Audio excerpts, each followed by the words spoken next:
Imagine this, you live in California, you're a teenager, you've just come out of high school, and you go into the US Marine Corps. You stay in the Marines fighting for your country for 10 years, and when you come out, you have a burning desire to move to New Zealand.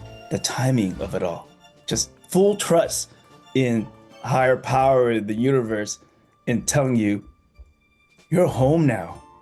It's not that I am going away. I tell people, I'm not moving away, guys. I'm going home. In this week's episode, you're going to meet VD. This is probably one of the very, very best episodes on the NZ Ahead podcast you will ever listen to. I'm not going to say any more than that. Just watch the episode and see what I mean. Let's jump on in and speak to this amazing man, VD. NZ Ahead, coming to you from Taranaki, New Zealand.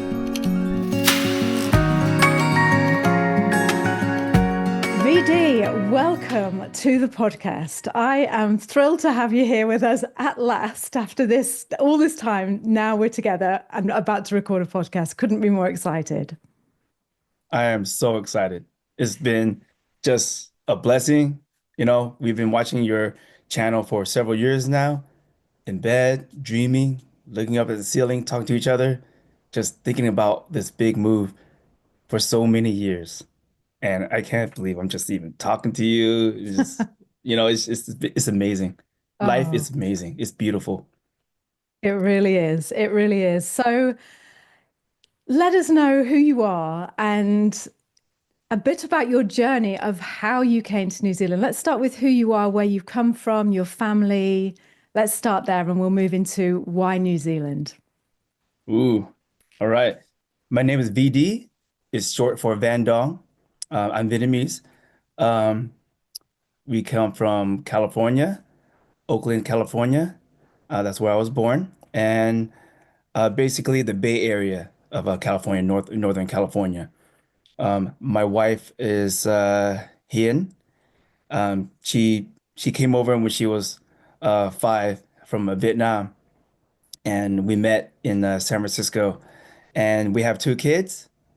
Raywin is 9 years old. Otis is 7 years old. We've been, we've been planning our move for over 5 years now. And there's been delays, but I believe it's been divine interventions, delays. And we fully trust in the timing of our life and how this all came together. So tell me about meeting your wife and how long were you together before you decided you wanted to move to New Zealand? That's a great question, meeting my wife. So that ties into a lot of this, right? So I met my wife 2009. This was when I came home from Iraq. So more about me.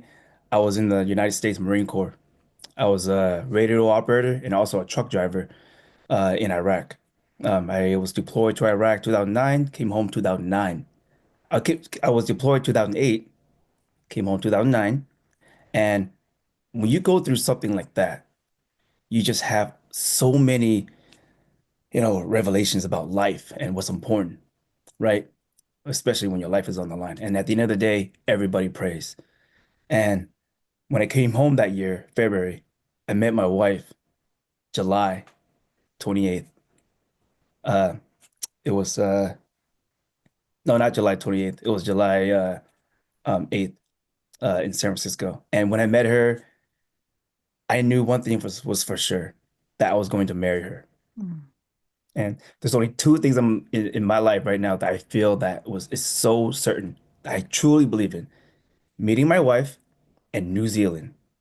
And that says a lot.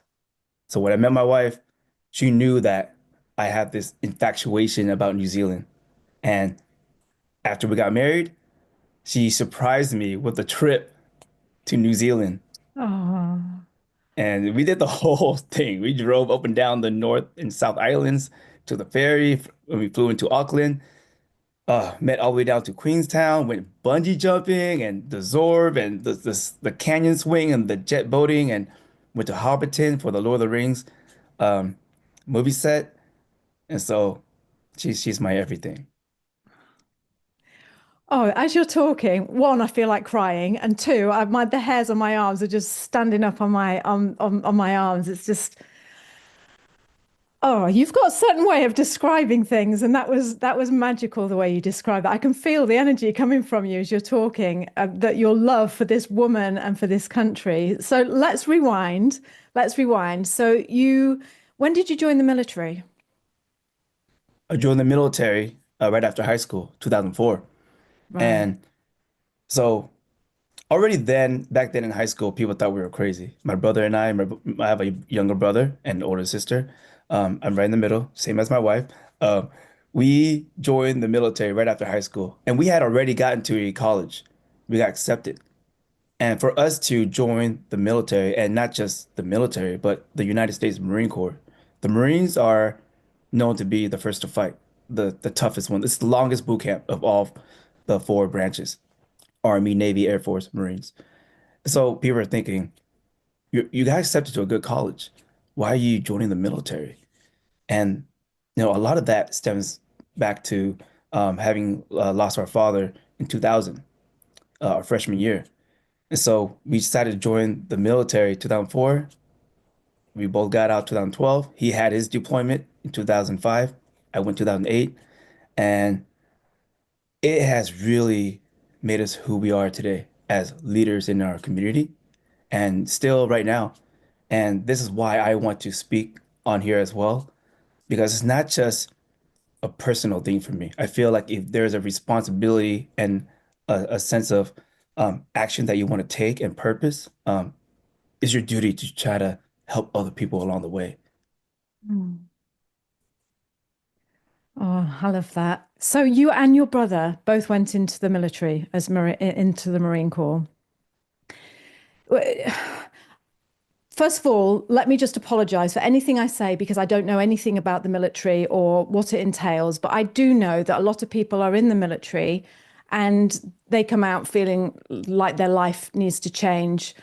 I hear, and again, apologies for my ignorance, but like when you watch films and things, people come out and they're very depressed and they go down and, they find it hard to continue with life, quite rightly so, in my opinion. But what made you different? Why did you go to the military and come out with this love for life all of a sudden? What happened?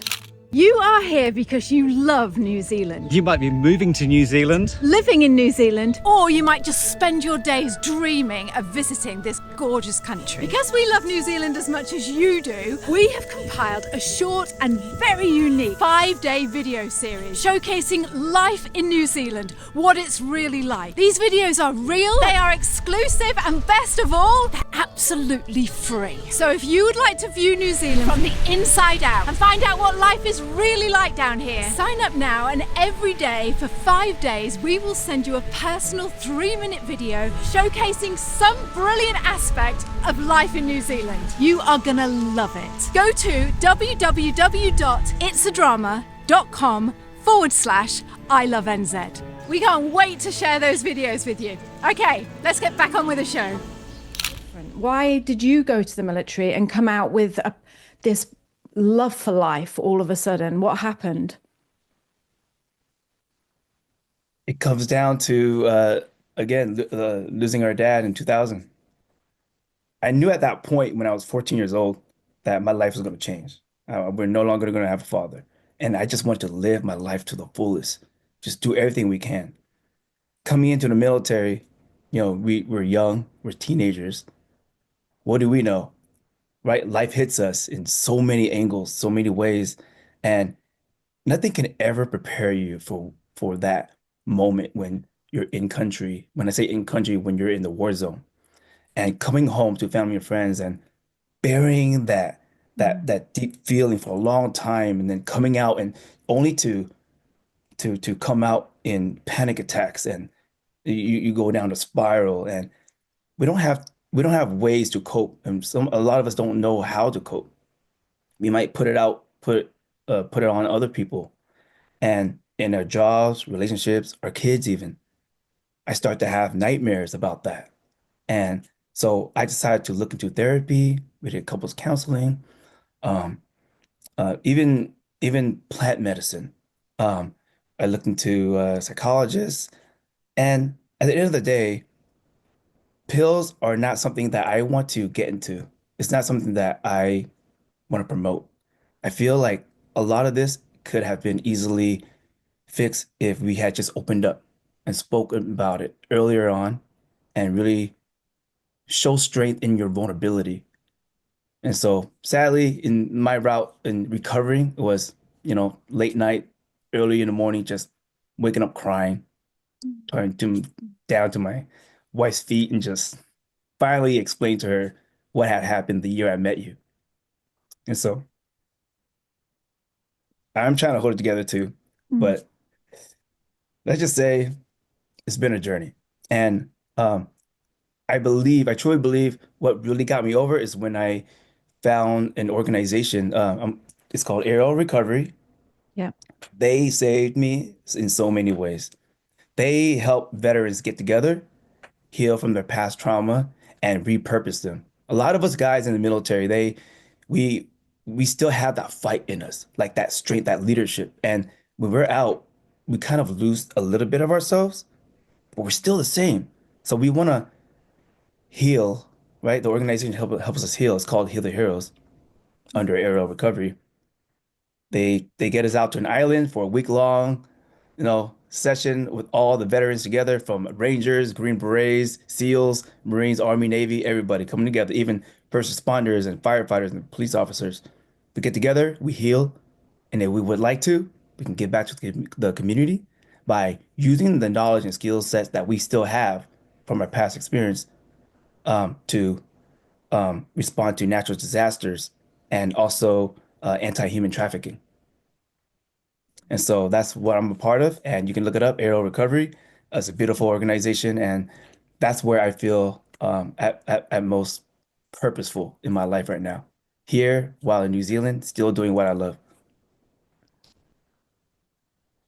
Thank you. Thank you so much for your honesty and your bravery to talk about that. It wasn't in our script, by the way. It was something that just came to my mind, and I've always, wanted to talk to someone who was in the Marines or the armed forces. I find it absolutely fascinating. I'm sure I'm not the only one. And even when you were talking then about going to this retreat, all of you coming together as a retreat, I can imagine, or I think I can imagine, how hard that must be for people who are expected to be tough and strong and get on with it and, just fight for your country. And thankfully, we have people like you. But I can imagine how hard that also must have been to lay everything on the line and say, I'm struggling, I need help. And I just want to say a huge thank you. Thank you to you mentioning your organization. Of course, we will put all the links in the description. And yeah, that isn't what this podcast is about, but it leads to your story. And I want to say thank Yes. you for your openness, VD. Thank you. Oh, thank you so much. Yeah, I wear my heart on my sleeve now. You too. Too long have we, even as a community, we hold things deep inside, and we have to be able to speak it out. We have to. Yeah. And it takes courage, doesn't it? It takes It courage to does. be able to It speak. does. But when you do, people are just, thank you so much. Thank you, thank you, thank you. So that's what makes you brave enough to say the things you want to say because you know it's going to make a difference to someone listening. So yeah, For big thank sure. you. For sure. So you come out of the military and how old were you when you came out of the military? Oh, I joined, 17 years old, you know, uh, and then got out maybe let me see, it was maybe 28, 29. All And right. of course went through that struggle finding a job and being laid off and thinking to myself, wow, I fought for this country. I went to war for this country and I'm just struggling finding a position, you know? And Mm. you know, I would do graveyard shifts at, Home Depot. It was like a home, building a store and getting living off a couch in Los Angeles and working there. And finally, I got the position as a landscape architect. And that's what I studied in college. as a landscape architect. I am now licensed. I've been working for the state of California at Caltrans for 11 years. They even threw a retirement party, Oh, um, really? which I didn't think I deserved. It was just 11 years. It's still good though, but um, I'm very proud of what I do. And um, yeah, so when I got out, at that age, I, I I got the job at Caltrans as a landscape architect and immediately proposed to my wife. And I believe 99% that we are the first to propose on the new Bay Bridge, the Oakland to San Francisco Bay Bridge, Oh, uh, before it opened up because of working at Caltrans, working at a California transportation agency. I was able to take her on that bridge and propose to her. that's very romantic. Very romantic. I hope you had your uniform on, your Oh, I military didn't have my uniform uniform. on, but I had my yeah, I had my company's vest on, like the whole hat, hard hat and boots Yeah, and yeah. everything. Oh, even more Yeah. romantic. So she says yes. And for your honeymoon, you come to New Zealand and you do this amazing trip in New Zealand. Was it that made you think we have got to come back here and live? Oh, let's just say we didn't even land in New Zealand yet. We're on the plane. Just we're just on the plane, and we're just talking to a lady to our left. It's her, me, and him, and we're talking to her. She opened up and says, "I would like to invite you to my estate in the North Island." Wow. And we were like, "What? Like, how can we say no?" But we had already planned a road trip and picking up the vehicle, right? Everything was planned out. So we turned it down, but we just knew, wow, we didn't even land yet. And here is a Kiwi just, you know, inviting us over to her home already. Mm. And I never forget her name because that name is our daughter's name. Oh, We had our daughter a Raywin. year later and named her Raywin. It was just so easy. Like, we're gonna name her Raywin, the lady we met on the plane on the way to New Zealand. 10 years later, we here in New Zealand, and Raywin, my daughter, gets to see her name more often. We even saw a Raywin's Cafe, Yeah. and we haven't met any other Raywins in the States yet. And so she's happy to see that, and she's back to where her name was founded. Did you keep in touch with Raywin, the original Raywin? Did you keep in touch? No, no, we didn't get her number Oh, or imagine if she's anything. watching this and thinking, wow, that would be Yeah, incredible. yeah. Oh, fantastic. Okay. So I have to calm myself down a little bit. So you return back to the States. Then what happens? How long? What happens? How long you go back to America before then and coming back to New Zealand? And how did it all happen? Whew. So coming back um to the States, we just had a ball. We made a whole YouTube video of my wife did it, and it was just so much fun. And it's something that always resonated with me every day since then, since 2014, 2015.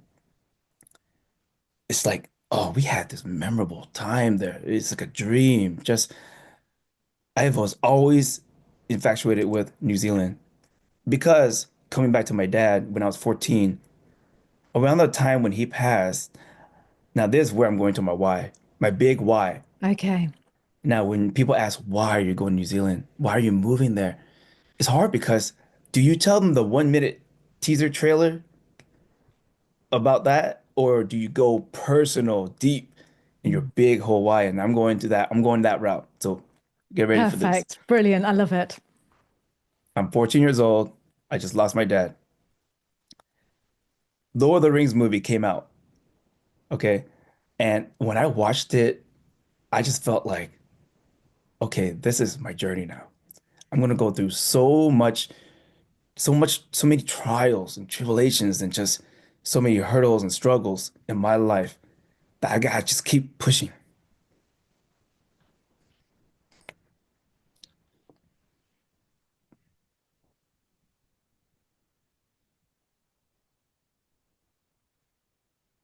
And so,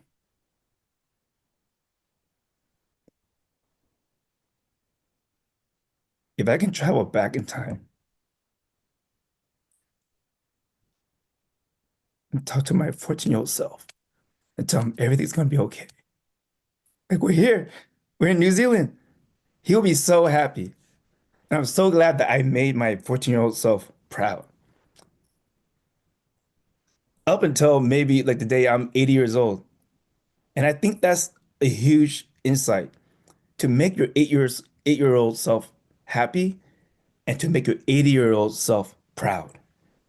Yeah. And I'm so proud at where I'm at right here today because that journey, I'm still that kid. I'm now there. I'm now here. And that helped me a lot because as I think about the time it took when I was 14, 25 years later, my grandpa passes away. He passed away a week before moving here. And I'm thinking both of these men in my life are now together. And I'm thinking like there's just like grandson, my son, you go and get on that journey and carry our blood, and just make a name for yourself. And I felt like it was just a full cycle, full circle. The timing of it all, I couldn't believe it. We were just about to fly out to New Zealand, and I get the call in Vietnam saying, "Your grandpa is on his deathbed." And I had to look at my wife and tell her, "I'm sorry, I gotta go. This is for my dad." And I'm the firstborn son. My dad was the firstborn son. It was that whole patriarchy thing.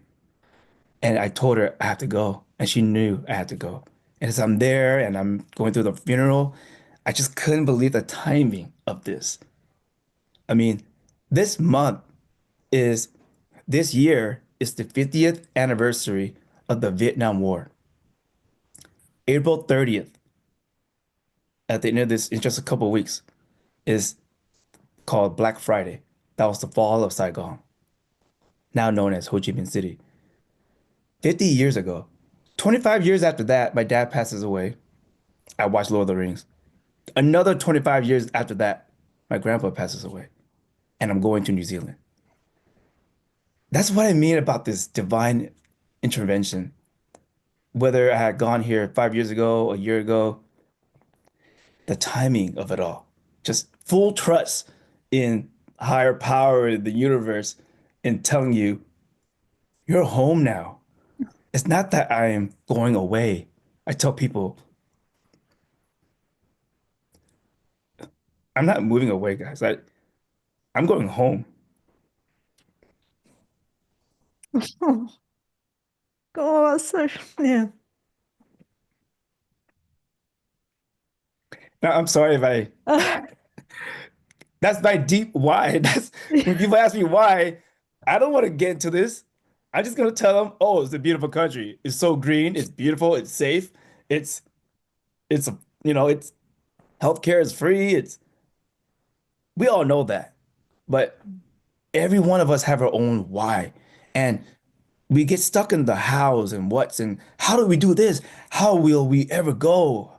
The money, the people, how can we leave our family? It all comes down to that why. Our whys will outbeat anyhow. And that's my why. And fortunately for me, this move isn't just about me. My wife is also on board. We did this together. She loves this place. And to have a purpose partner like that, purpose partner, that's what it's all about, to find that purpose partner. It's not just me. It's just that's what makes it so much better. My wife is totally in agreement in this move. We worked so hard in this. We know our weaknesses and strengths, and the couples counseling is great. Normalize it. Everyone should do it. We know our weaknesses and strengths. And if we hadn't gone through that, gone through what I've gone through, what she's gone through, we wouldn't have been such a strong unit coming over here together. This whole thing has been basically a masterclass on how to move a whole family from one country to another. It's the hardest thing we've ever done and probably will ever have ever done. And so looking back 50 years ago when the Vietnam War ended, my parents escaping Vietnam to go to a whole new country without even knowing the language, any money or anything. But they had a community. And so this is where I'm saying thank you, Liz and Brian, for providing a community for us. Because as many times as I played it back and tried to say, oh, it's kind of like our parents coming to America as refugees, as immigrants. No, they had a community though. They had all their cousins and family together. Are we going here by ourselves? No. We have the New Zealand Slack group and and that's what you provided. So thank you so much for that, Liz and Brian. You guys, if it wasn't for you guys to really spark that idea and process, then I don't think would have made it here on time. Maybe we would have, but not on time, like in the moment, right? Just be really present and like allowing us to be here in that window. So yeah, I just want to say thank you for that. And that's my why.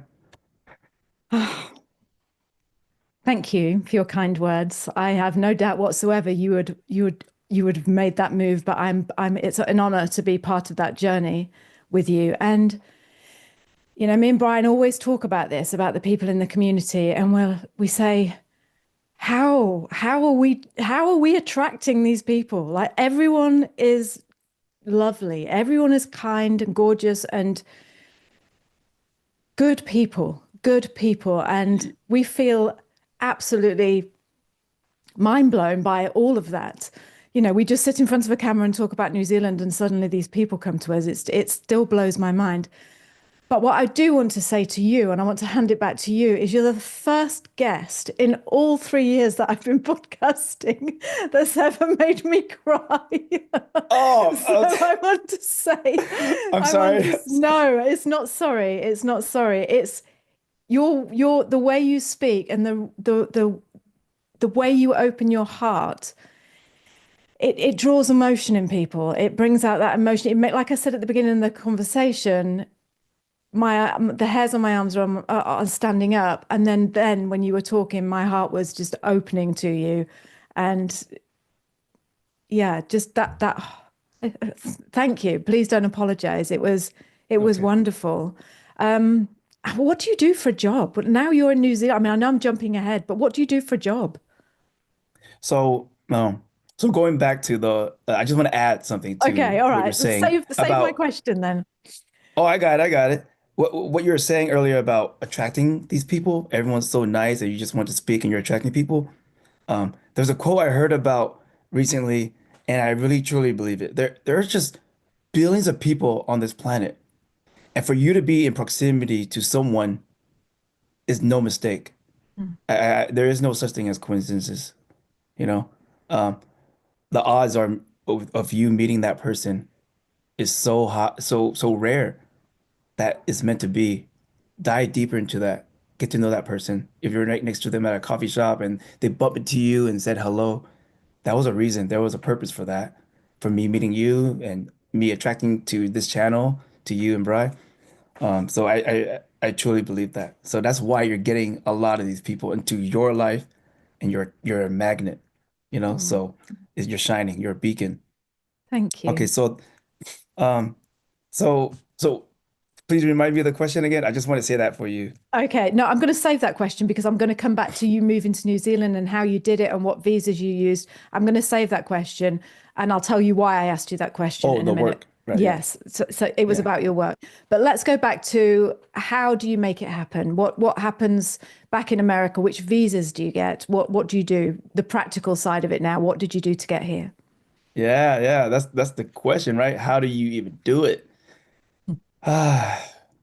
So we knew coming over, we have to get a job first.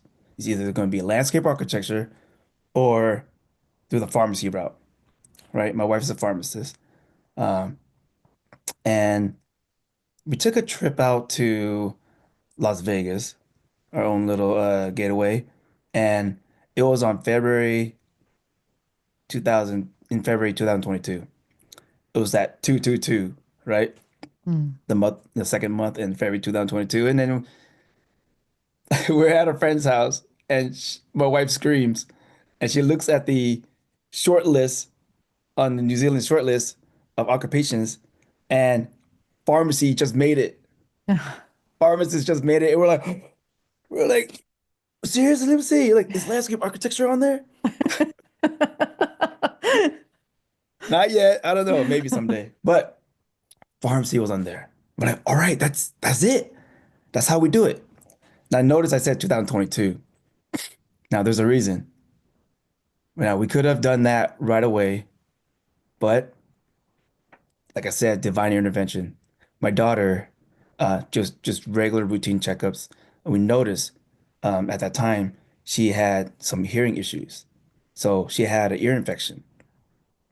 That ear infection led to 3 years of multiple surgeries and recoveries and so forth. And it not putting anything on that reason, but as she got older, she started to realize, am I the reason why we're not going yet? And we didn't want to say it, but that was pretty much the reason. But it was all meant to be. We were able to witness multiple births. Our my niece and nephews, 3, 4 babies to be there and be their godparents. And but also we got to say bye to those that passed. One of my Marine buddies passed away last year on April 20th, uh, coming up in 3 days. And then our uncle, and then my grandpa. So, there's people that we said bye to and people that we welcomed in those 3 years. And so with my daughter surgery, she had the whole surgery, got it all fixed. And my sister made this joke and she said, as people are always asking, when are you going? When are you going? My sister says, I guess you have to play it by ear. Okay, that's a good one. I was like, oh my God, I just say that. Perfect though. So can you imagine going in and hearing the doctor saying, oh, you're good to go now. Like, this is all on you, doctor. Like, if you say our daughter's hearing is good now, then yes, all right. Talk to my wife. Let's go start applying for jobs now. And on the very first interview, she got the job. How lucky did we get? Her video wasn't even on in the video, in the interview. There was a malfunction. It was working and then it turned off. When she was done with the interview, she was like, I'm done, but my video was off. I was like, no, they need to see your beautiful face. Send them a Oh, photo. But regardless, she got the job. We're just over the moon. yeah. And then not just that, they offered to pay for relocation. And we were just like, oh my goodness. We weren't gonna bring anything. We were so determined to just go there in just suitcases and just whatever bags we can carry. But now that we said that, like, okay, let's just fill up a small pod. So we were able to just downsize and put everything into a U-box, Right. which is through U-Haul, because and it's pretty small. It fits maybe like a room and a half worth of furniture and items. So that is going to be arriving in a couple of weeks. Not bad, about 3 months. 3 months for all your stuff to get over in U-Box. Yes. That's Yeah. not bad. Let me just rewind before we carry on. Let me just rewind. I just want to ask you something. So Hyun's job, sorry, how do you pronounce her name again? Let me do this properly.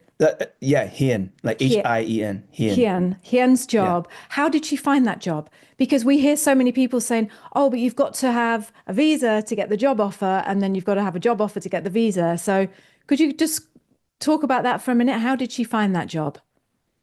Yeah. We went through uh uh New Zealand shores, Yes. right? And we went through that process with straight to residency, so STR.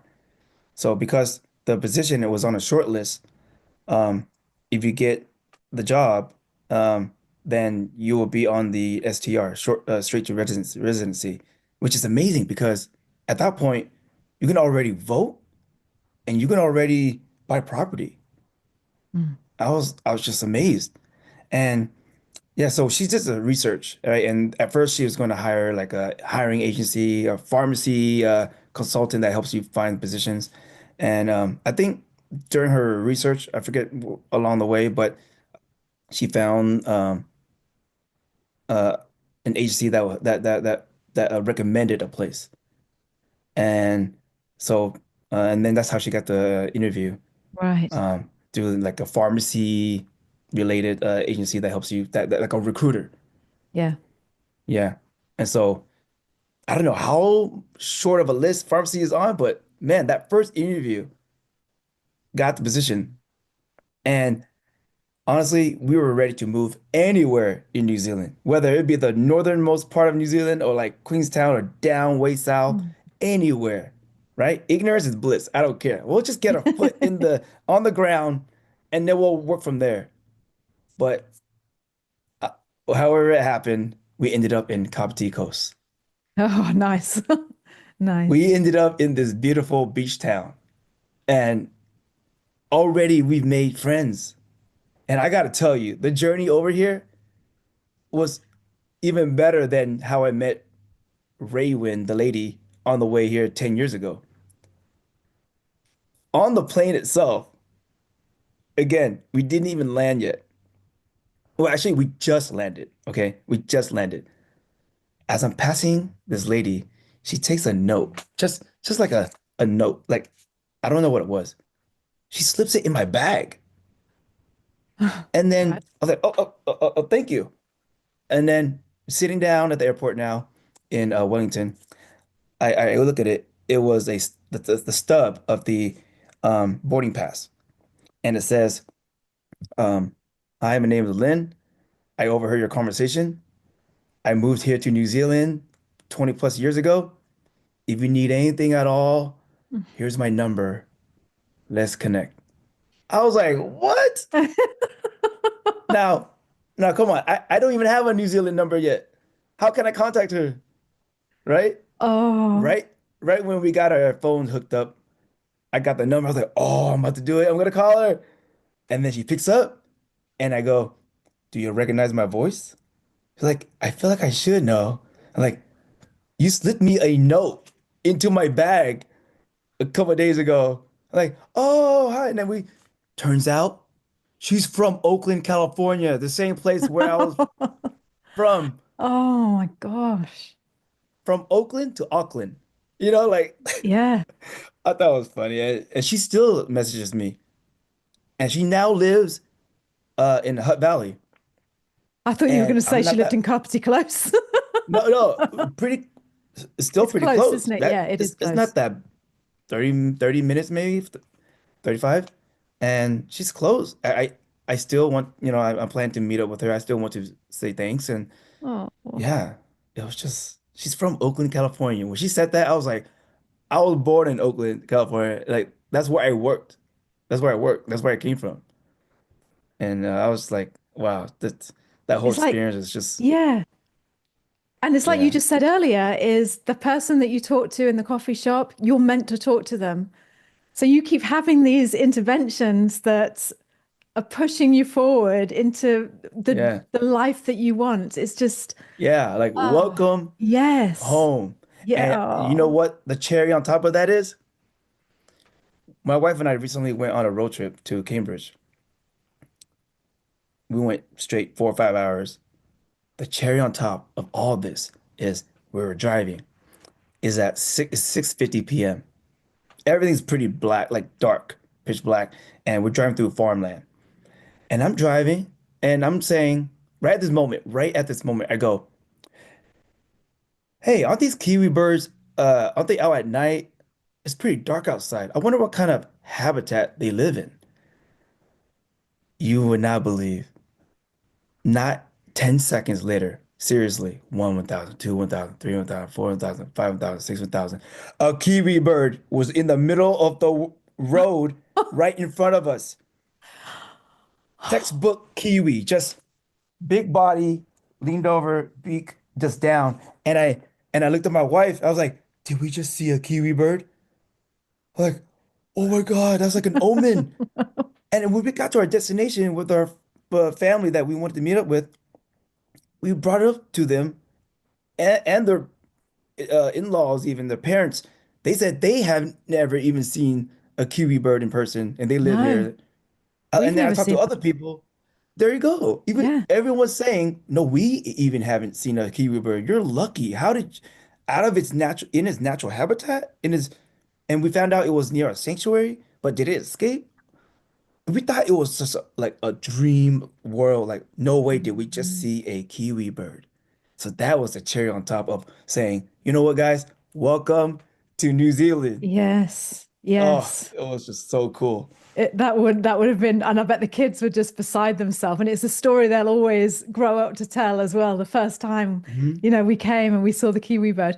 And it makes me think of when we first came to New Zealand. We've told this story many times. We came to New Zealand, we got a camper, we went up north, and we're parked next to the beach. And we look out the window, and this whale jumps out of the sea and just like goes back into the water and goes off into the distance. And me and Brian were like, oh my gosh, oh wow, it's a whale. And we were like, oh, we're bound to see those all the time now we're in New Zealand. It's probably a really common thing. I've never seen it again for 16 years. And I think that Yeah. was I think that was my sign. That was our sign of welcome home. I really do. So I hear you. I think that's a lovely story.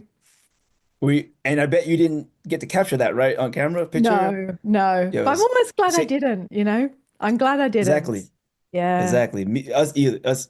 We thought about at that moment turning around, and I was like, no, I don't think we can. I think just leave it. Like that's Yeah. our moment, and the only way we saw it because of our headlights. So imagine Mm. everything is dark. All we saw was our headlights onto this kiwi bird. I was like, oh Oh, my goodness. Like it was amazing. yeah. Yeah, I bet it was amazing. And the thing is, you don't know what to like. If you knew things about birds, maybe are you supposed to pick them up and put them into the side, or can you approach a kiwi bird? I don't know, but I oh don't know. We were no. joking, thinking, hey, what if I was telling our friends, what if we had arrived to your door and had a kiwi bird in our hands? Like, oh We're my goodness, here. put that back. Like, you guys are so American. Yeah, exactly. Exactly. You did the right thing, I think.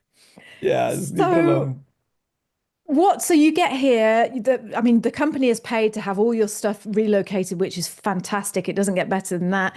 You're here, you meet Lynn on the plane. She's made you feel welcome. You see the kiwi bird. What do you do about a house? Where do you live? So we got here, and we planned for an Airbnb for 1 month. We thought, okay, that is enough time to get rental, car, broadband internet, trash setup, everything, school. Man, we hit the ground running. Right when we thought first we wanted to get an Airbnb near the beach, right?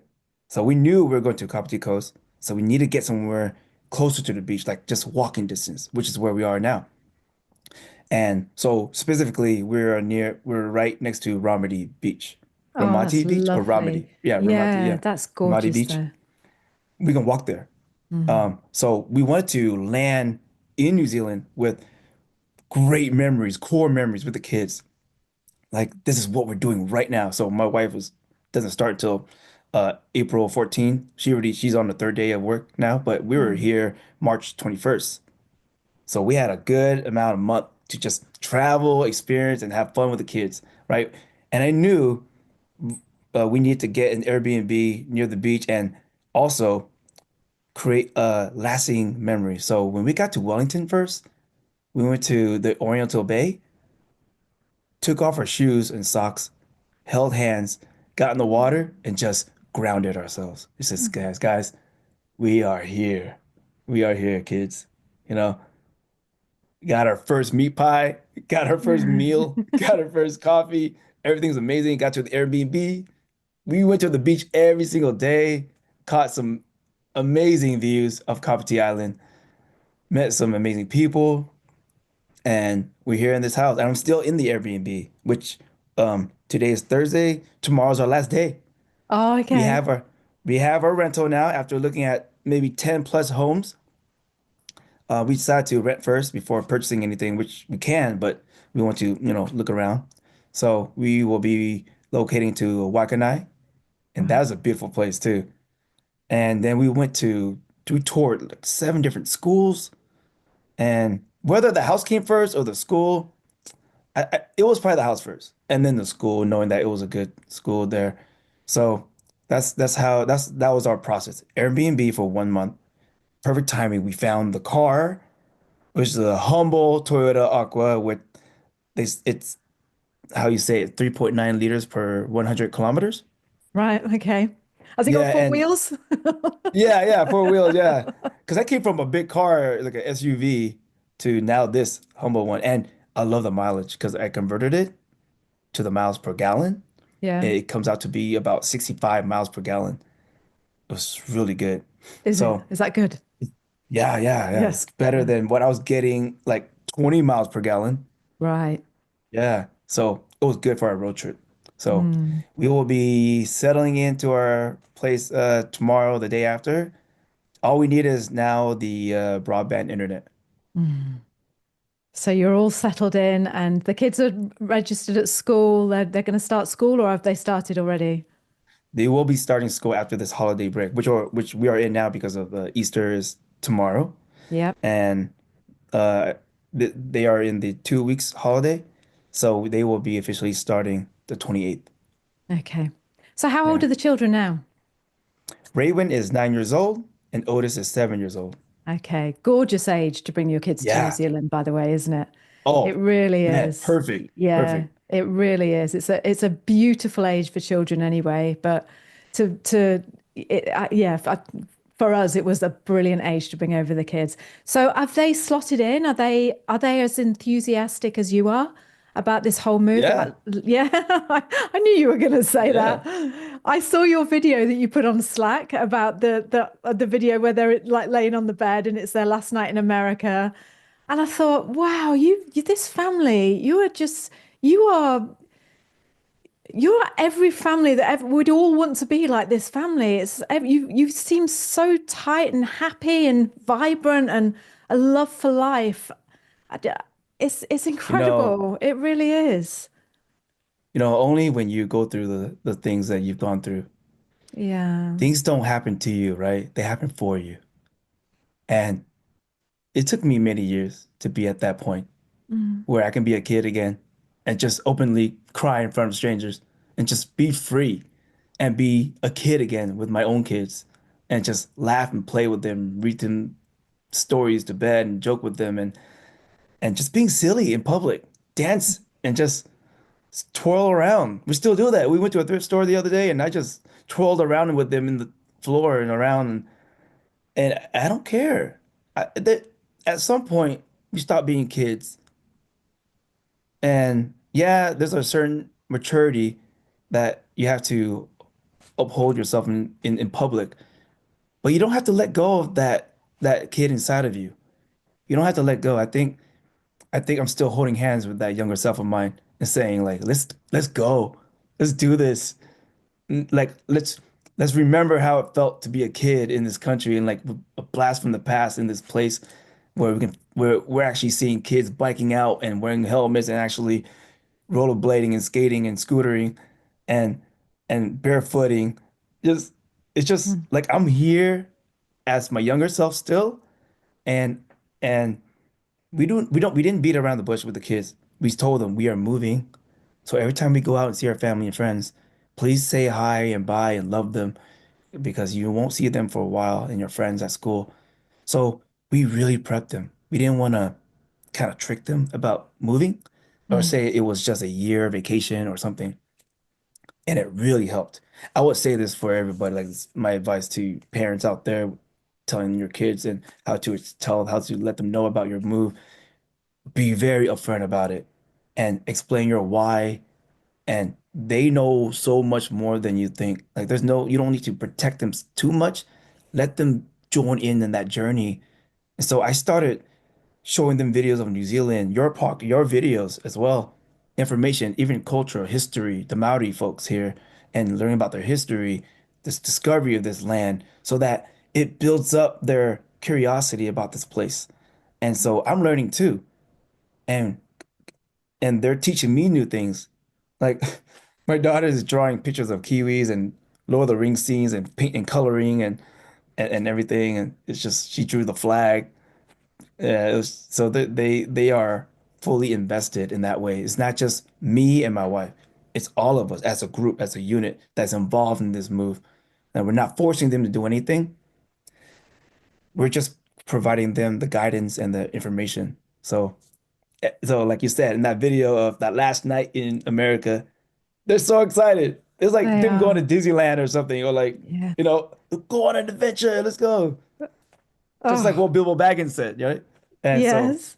Yes. they're so excited, and we feed off each other now. And that's what comes across is from your family. You are a real unit, a real team of like this ball of bright energy just rolling around New Zealand. Like, oh, it's incredible. It's incredible to watch. And I'm not just saying that to make you feel better. Oh, yeah, I'm feel good about yourself. That's what comes off when you look at you and your family. And the other thing I want to say is as well is what is really apparent when I'm talking to you is you never mention, oh, we're leaving because of this, like, down, down, down, like we want to get away from this. But you have always focused on bigger, brighter, better, happier, where you're supposed to be, what's drawing you to it, rather than what you're running away from. It's almost, well, not almost, it's what belongs to you, where you belong. And it's so refreshing to hear that. And I think it's super important.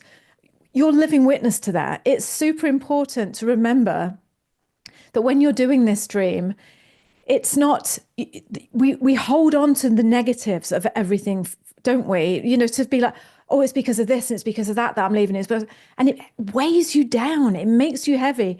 Whereas if you just think, well, all this is waiting for me, and this is how I'm going to live my life, and this is how I'm going to tell my children, and I'm going to go and do this and this and this, it lightens it.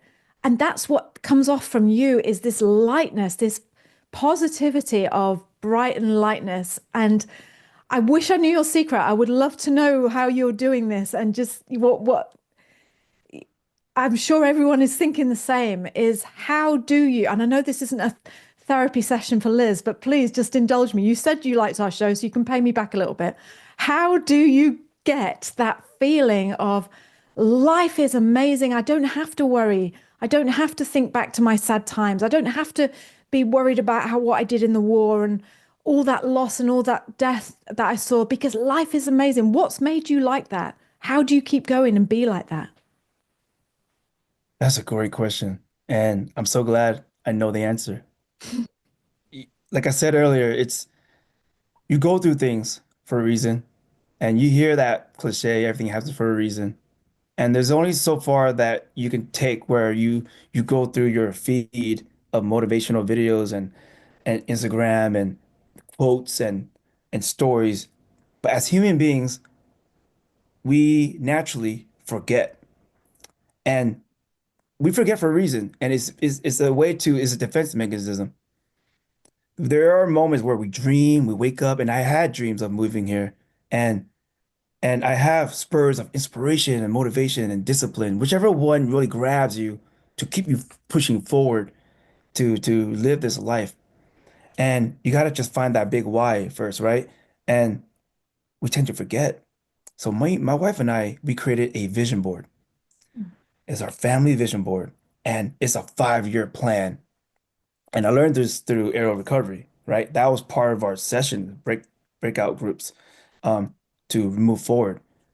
And so we have different pillars in that physical strengths, relational strengths, spiritual, right? Everything. And New Zealand is on there. And so we see it every day and we remind ourselves every day it's on my mirror, it's in the shower, dry erase markers, and it let us know.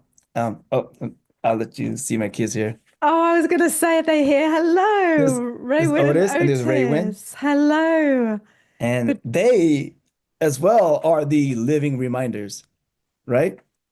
And so um, there's a couple of quotes I hear all the time. It's law of attraction. What you um uh put in your mind will materialize. Yes. And but it goes the opposite too. It's not that you're running away. you're going home. Is it expensive or is it expansive? Right? Is it happening to you or happening for you? Did it, do you have to go through this? Or did you get to go through this? Right? So a lot of that is rewiring your brain to think, okay, I want this. How much do I really deserve this? Did I earn this? Did I deserve this? Is this for me? Right? And on top of that, going back to my parents escaping Vietnam in a war-torn country, and in just one generation, I'm immigrating myself to back maybe closer to this part of the world in Vietnam now. Like we just made a full circle almost. And to have the opportunity for my kids, I wonder where they're gonna end up. There's a lot of tidbits there, right? Like that ends up being on our vision board. That has to be up there for everybody. And I know there's a lot of people out there and it gets emotional and just get down on themselves. Like, I wish I was there right now. Like, like this is so hard. How am I gonna do it? How? But you gotta replace that how with your why. Why? That why will be your reason to get there. Because even today, even being in New Zealand, I'm definitely gonna have hard days. And but when I look at that why, easy, easy. I'm reminded. We brought that vision board home. We're hanging it up on our new place, and that's going to be our vision and our quotes. So we see it every day, but you will forget naturally if you don't put that up. And so I believe if you just see that and say the words and have that on your wall and just on your mirror and say that out loud. Um, and I know you mentioned the way I'm talking right now is it's because I am also a spoken word artist. Yeah, I was going to ask you about that. Is that your job? So let's go back to your job. What do you do now? I wouldn't say it's a job, it's a hobby. And right now, I was a landscape architect. So just as we get started here, I am currently stay at home with the kids. Hmm. And back in the States, I was actually a PTA president for 3 years and a soccer coach for several seasons. So I want to get myself into that. So being a stay-home dad, um, we we have some investments back in the States and all that. And I am working with aerial recovery, responding to natural disasters and fighting against anti-human trafficking. Um, and so we're fortunate that based off of investments and some passive income and my wife's job as a pharmacist is we're doing okay in that aspect so that I can be home with the kids. But eventually, I would like to find a job here and I don't know. I'm still playing with ideas. As far as I'm Vietnamese. I love Vietnamese coffee, and I'm like, can I actually open up a booth and sell Vietnamese coffee? Because I have not found any good Vietnamese coffee here yet, and there are Oh, so many little cafes everywhere, right? And they're all still making good business. There's no competition really. no. Like everyone drinks so that much coffee here. It's so good here. But what if I threw in Vietnamese coffee? I don't know. So Yes. I'm currently just, pretty much stay at home. My job is being a husband, father, and just being a spoken word artist. So what is a spoken word artist? What does that mean? Oh, a spoken word artist. You're basically it's like reading poetry, but you are performing it, right? Ah. Yeah. So you are basically you could say spoken word artist or uh, uh, uh, you could say what's it called? No, it's like a motivational spoken word artist. The way I explain it is, you know how you would look at a painting Mm. and and it's how you interpret that painting. Everyone's interpretation of that painting is different in their own emotions. And when someone reads you a poem, you read the poem, you interpret that poem your way. A spoken word artist gets to recite and memorize and perform the words, right? With alliterations and volume and intonations and speech. And it's almost like Shakespearean. Mm. And and so you get to portray your emotions and your pain and your blues onto the audience. and they feel your energy and they feel your story. And Mhm. so I believe I shared this with you on the meeting, the Slack On group. the yeah, on a meeting, And yeah. one of my things about all this is um, silence is compliance. You have to speak your words out. And one of the quotes I came up with, our hearts already know the melody to the songs our minds haven't heard the words to yet. It is up to us to speak it out into existence because Ah, closed mouths don't get fed. You have to just go out there, guys. Meet people, talk to people, be humble about it. I'm new here. I'm new here. What can I do? Just being out there and just being positive, you're gonna get that same energy back, you know? So I've learned this from a Kiwi here, and he was saying, I think a lot of people do come here and they may not make it because of their personality or their attitude about things. Their initial reason for coming here is great, but for the long term, for the for the sustainability of it, you have to be that person first. You cannot bring your problems but here. You cannot mimic your community that you had back home and bring it here. You cannot. You have to be open for changes. It is inevitable. You have to be open for growth and you have to just stay positive and remind yourself every day. Look at your why, look at your vision board, look at your family. Why did you originally do this? And be open to it. And so that's what pushes me, right? And know that it is not your family and friends back home. It's not their responsibility to call you and check up on you. You made the move. You need to set up times and days to call them and reach back out to them because their life will continue as is. Your life is the one that's changing. It was your decision. So that's what makes this transition easier. We set times and goals and to speak with family and friends back home.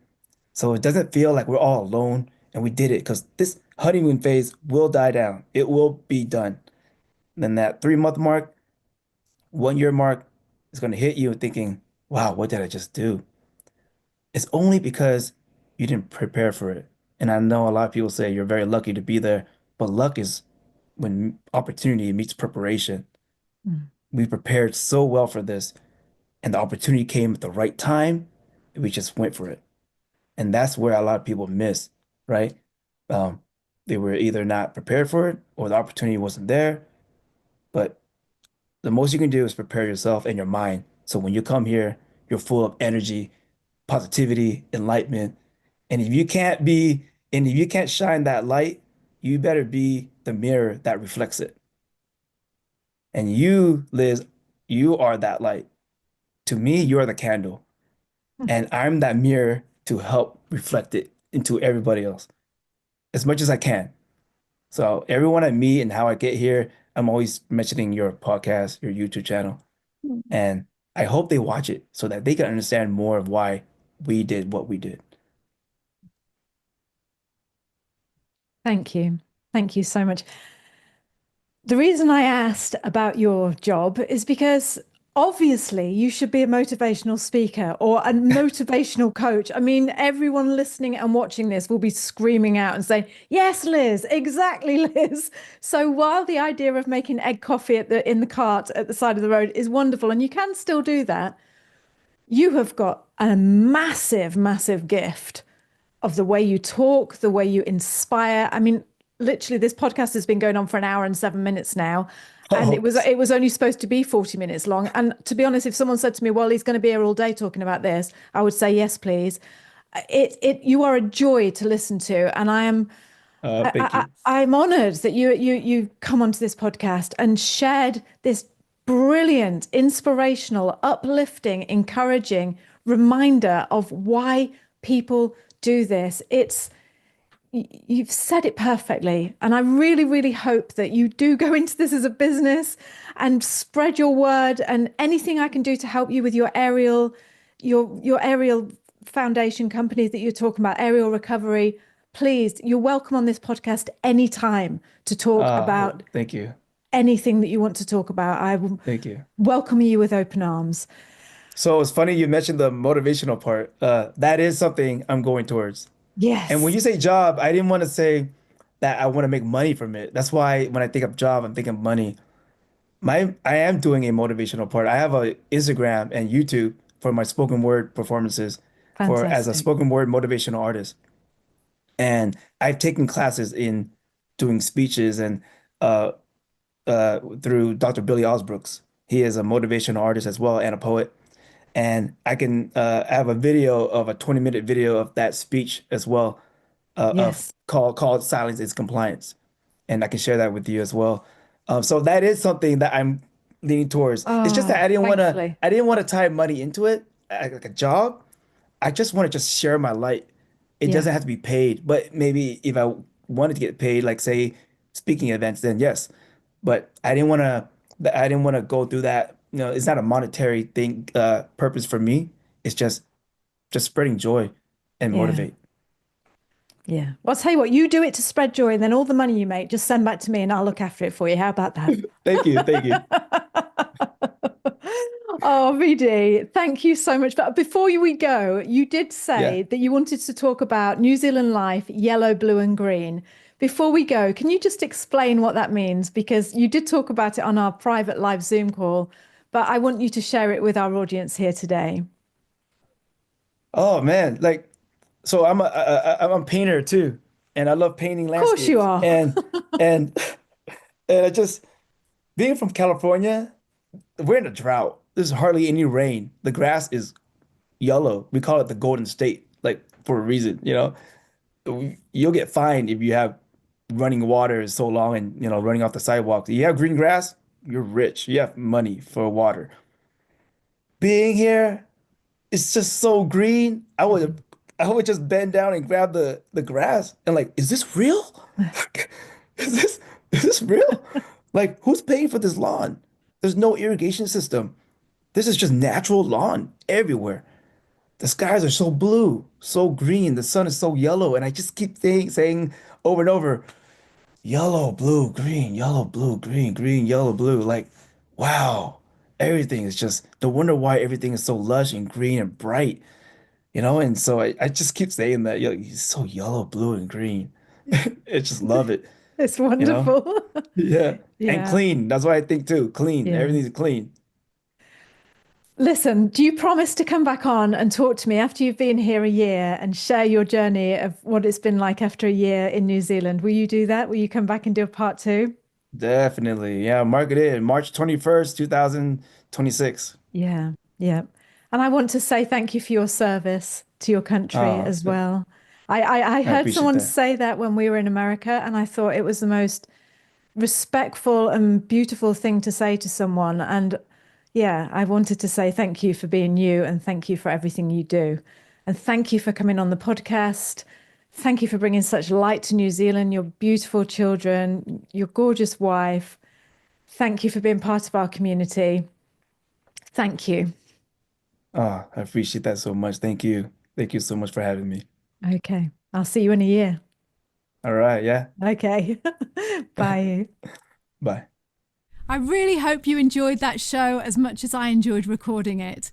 If you're moving to New Zealand and you are interested in joining the Slack group, the private community group that we raved about and talked about on today's show, then you need to head over and get our free 5-day video guide. This is a video guide that sends you a video every day for 5 days, sharing some aspect of what life in New Zealand is like. It's absolutely free. And then when you get to the 5th day, you will be given the option of whether or not you want to join the private community, the one that we talked about. It's a fabulous, fabulous resource. I don't need to say anything more because you've already heard all about it. Go over, take the free 5-day video guide, get to day 5, and then you can decide whether or not you'd like to be a member and join our private community along with me and Brian and all those other fabulous people that are walking along the same path as you and making the move to New Zealand. So head on over to www.nzahead.com/free. Head on over to www.nzahead.com/free and get your free 5-day video guide. Get to day 5 and then you decide if you want to come and join us in our private membership group. I hope to see you on the other side. Imagine this. You live in America with your family. Your husband is in the military. And then suddenly he gets injured and he decides to do a different career. He thinks, why don't we move to New Zealand and I'll become a chef? So you move all your family to the other side of the world and you start again. How would that look? Hearing all of these people talk about how prohibitively expensive New Zealand is, I sat Scott down, because he's the money guy, like a couple of different times, and I was like, we need to have a talk, because you're telling me that we can afford to live here, but from what I'm hearing... In this week's episode, you're going to meet Katie. Katie was that wife who moved with her family to the other side of the world to start a completely new life. And you're going to find out exactly what that looks like.